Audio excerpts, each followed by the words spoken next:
So Mark, Yes. what are your predictions?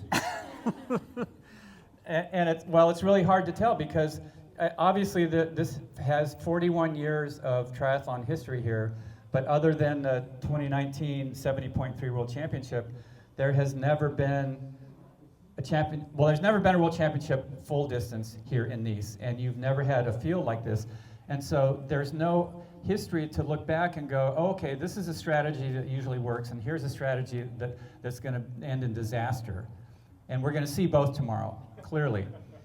Clement Mignon, who won Ironman France here this year, he and Frederick Van Leert actually was commenting that, it's one thing to win this race when there's 4, 5, 6 guys who have the potential to win it. It's another thing when there's 20 guys who have the potential to win it. And on a course like this, in any World Championship race, you take some chances. On this course, you can take chances. It might pay off. You might end up crashing. You might end up blowing up on the marathon. But nobody really knows what strategy is going to work. So let me give you my top 3, and I will tell you why I think. And I've been thinking about this all week, and every day I get a different answer. So tomorrow I'm going to have a different one. But anyway, today, as I look at it, I'm going to put Patrick Long at the top of the podium. That goes against the grain, partly because Jan Frodeno, this is his last dance, as you have seen on Instagram and everywhere else on the universe. I think even Mars has heard that this is his last dance. But anyway, Patrick came here in 2019. He got 22nd. He had a terrible 70.3 World Championship. But he's light. He's run 2 2:30 marathons. Nobody can match that. And in my opinion, if he can, and he's an excellent descender. He can handle a bike as good as anybody on this course. He says that his preparation is so different than it was in 2019, 4 years ago. And I just have this feeling like, Also on that podium, I think, is going to be Jan Frodeno. Second, third, I'm not sure where in there. Clearly, he has said that his numbers are better than they've ever been before, but you have to ask yourself, at what price did you get those good numbers?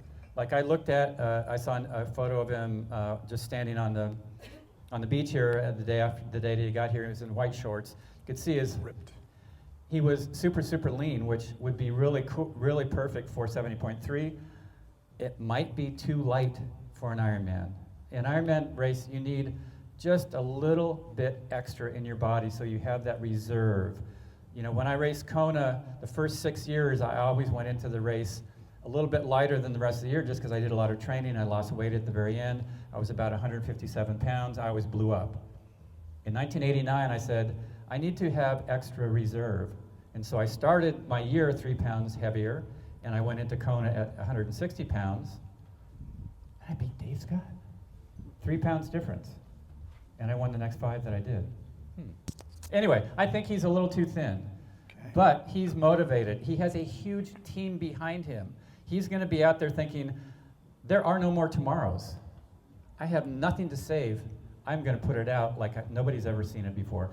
And if there's any person who can focus in on one race at a time, Jan Frodeno is the guy. So clearly, for me to say Patrick is probably going to win, Jan might be second, is a big stretch.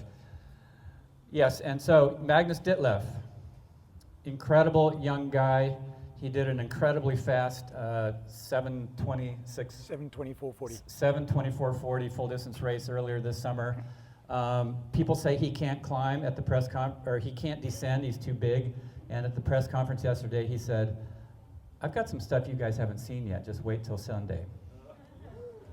I like that. I like that. The only question with Magnus for me is, has he recovered from that amazing performance that he had just a few months ago? Yeah. Those 3 guys, I think, are the top 3 to look at. But I would be amiss if I did not mention 2 French gentlemen that I think have a chance. Clement Mignon, who won here earlier this year, his Strava is blowing the pros away on what he's been riding on the course. They're like, holy crap, how are we going to ride with that guy? But that race was a little close to this one. Is he recovered? The other one is Léon Chevalier, who won a race called Embrun, and it's a little bit longer than Ironman distance. It's outside of Grenoble area, kind of, I think. Anyway, Very challenging course, super hilly. He set a record on that course last year. And at the press conference, he seemed to have this calm confidence. And so I would watch out for Leon. In Hamburg this year, Denis Chevreau beat Jan Frodeno. He ran a 2:31, super fast marathon. But he admitted at the press conference that he's maybe a little too heavy for this bike course, and he's going to have some time to make up when he starts that marathon. So those three guys are my dark horses, and you've heard my 3 picks for the top of the podium. But regardless, what you will see tomorrow is going to be something truly, it's going to be a stake in the ground that says the sport has changed, and this is one of those races that will go down in history as one of the most memorable ever. Mark my words today.